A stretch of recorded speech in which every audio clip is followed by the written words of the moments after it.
आज हम बात करेंगे जेईई मेंस के बारे में कि जैसा कि आप जानते हो जेईई मेंस का डेट अनाउंस हो गया है। जेईई मेंस हमारा जो होगा 18 to 23 जुलाई होगा और जो जेईई एडवांस होगा वो हमारा अगस्त में होगा। तो हम बात करें कैसे प्रिपरेशन करें जेईई मेंस की।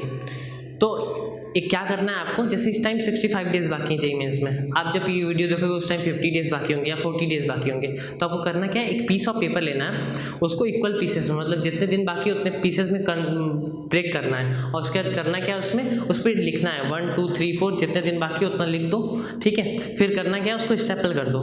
ठीक है, फिर उसको रिवर्स करके रख दो, मतलब जैसे 50 49 47 ऐसे करके रख दो।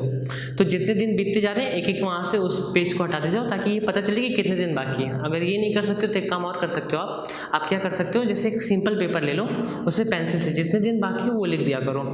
मतलब 49 डेज़ बाकी हैं, 48 डेज़ बाकी हैं, 7 बाकी है, जितने दिन बाकी हैं उस पर लिख दो। ठीक है, मतलब आज 49 बाकी है तो 49 लिख दिया, फिर ठीक है अगला दिन हुआ उसको इरेज करके फिर 48 लिख दिया, ऐसा करके। तो ये कर लोगे तो आपको ऐसे पता चलता जाएगा कितना दिन बाकी है, तो आपकी तैयारी उस हिसाब से होगी। आपको मतलब आप पे प्रेशर रहेगा तो आप अच्छा तैयारी करोगे। तो अब करना कैसे है, तो मैथ फिजिक्स केमिस्ट्री 3 सब्जेक्ट। तो आप क्या कर सकते हो, पहला काम जो आप नोट्स बनाओगे, मतलब जिस कोचिंग इंस्टीट्यूट में आप पढ़े होगे उसमें आप क्या किए नोट्स बनाओगे हर सब्जेक्ट के, मतलब फिजिक्स केमिस्ट्री मैथ। वो आपने जो नोट्स बनाए वो बहुत इंपॉर्टेंट है, आप उसी से पढ़ाई करो।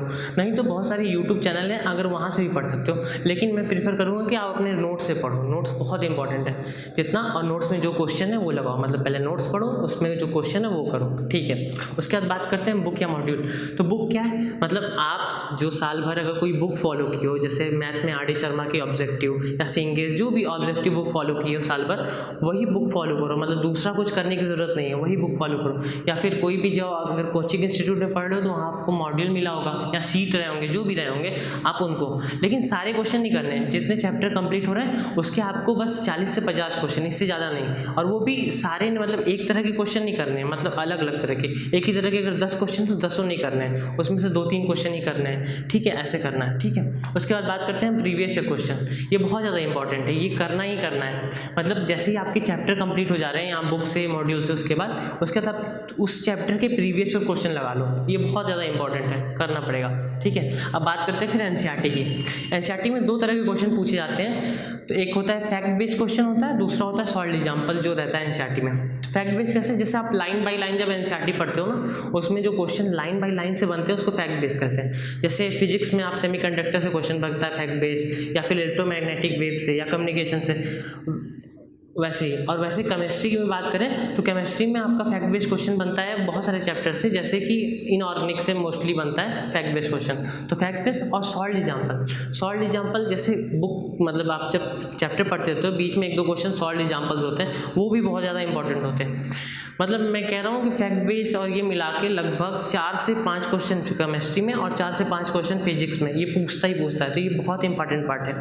उसके बाद हम बात करते हैं मॉक पेपर की। मॉक पेपर आपको देना ही देना है और फुल सिलेबस मॉक पेपर देते रहो। और उसमें करो क्या कि पेपर देना ही नहीं है, प्रॉपर 3 घंटे का टाइमिंग रखो और उसको उस टाइम में पूरा करो।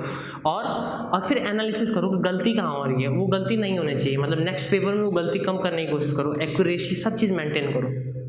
ठीक है, अब हम बात करते हैं कुछ इंपॉर्टेंट नोट्स से। जैसे क्या कि जो प्लान होना चाहिए डेली वाइज प्लान होना चाहिए। मतलब आप ऐसा करते हो कि प्लान जो बनाते हो ना डेली वाइज नहीं बनाते। मतलब आप सोचते हो कि 30 दिन बाकी है, 30 चैप्टर है, तो हम रोज एक चैप्टर पढ़ेंगे तो हो जाएगा। तो इससे होता क्या कि 25 दिन तक आप बस 5 चैप्टर पढ़ते हो, फिर आखिरी 5 दिन में आपको पूरे 25 चैप्टर पढ़ने होते हैं। तो ऐसे नहीं करना है, आपको डेली वाइज प्लान, मतलब डे वाइज ऐसे बनाना है प्लान कैसे बनाना है, जैसे आज मैथ में मुझे इंटीग्रेशन के 20 क्वेश्चन करने हैं, केमिस्ट्री में आपको कोई मतलब इनऑर्गेनिक में डी ब्लॉक पढ़ना है, या फिजिक्स में बात कर सकते हैं सेमीकंडक्टर में कोई टॉपिक पढ़ना है। तो ऐसे प्लान बनाओ, मतलब क्या पढ़ना है वो पता होना चाहिए।